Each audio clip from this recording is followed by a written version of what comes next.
ти спориш?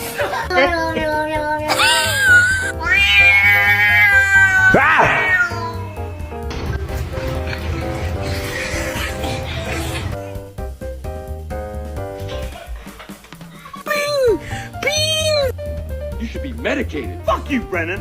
I know you touched my drum set, and I want to hear that dirty little mouth at me.